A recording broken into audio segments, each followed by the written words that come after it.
And my camp lights out is strictly enforced by 4:30 p.m. We used to think it was just another annoying rule, until last night when I discovered the disturbing reason why soldiers are always on our necks barking orders to keep us in line.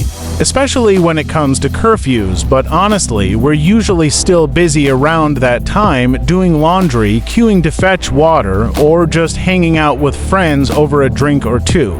So, when the soldiers start chasing us back to the hostels, we grumble under our breath or try to charm our way out of it with playful excuses. Just a minute to spread my clothes.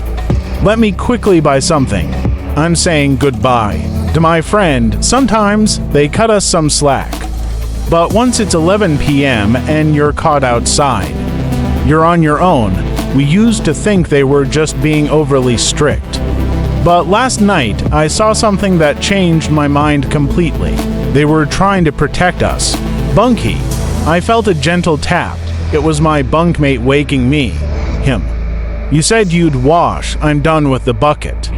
Go and wash. Just then, the soldiers blew their whistles. They'd started the nightly chase. I groaned, not ready to leave the comfort of my bed. Bunky, you said you don't have anything to wear tomorrow. Just wash one top and a short. I've already scrubbed our shoes to make it easier for you.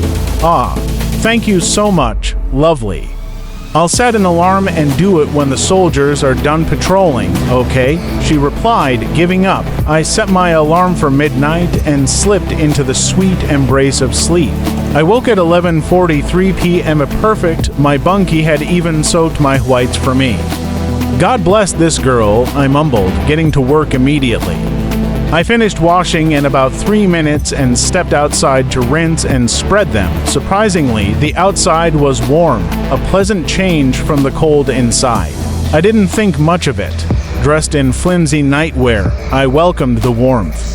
I made my way to the spreading section, keeping my phone close as I rinsed the clothes, but then something strange happened. A thick fog began to rise, and it was getting denser by the second. I paused, my brows furrowed.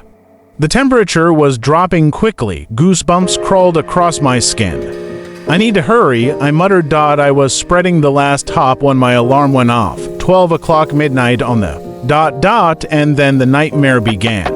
My phone rang. Startled, I looked at the screen. It was my own number calling. My eyes widened. Was it a glitch? A prank by the network?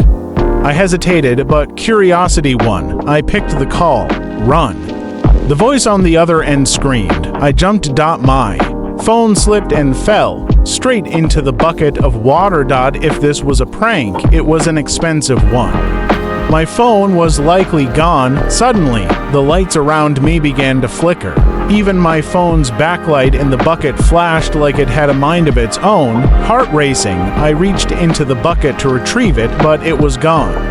Just gone. Then, every light around me went out, except for one. The light near the A for toilet and bathroom block stayed on, bright and steady, but here's the thing, that lamp only lights up like that when someone is standing beneath it, and I couldn't see anyone there. Queen, a soft whisper carried. By the wind seemed to call my name. I turned slowly. I wasn't in the spreading area anymore. I was in the middle of a forest, thick, cold, and deathly silent. Jesus.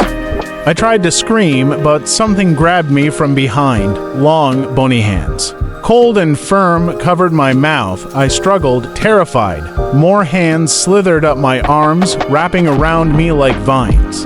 They began dragging me toward a tree. And then the tree opened. Its bark split wide, revealing a dark void inside. It was swallowing me. To be continued.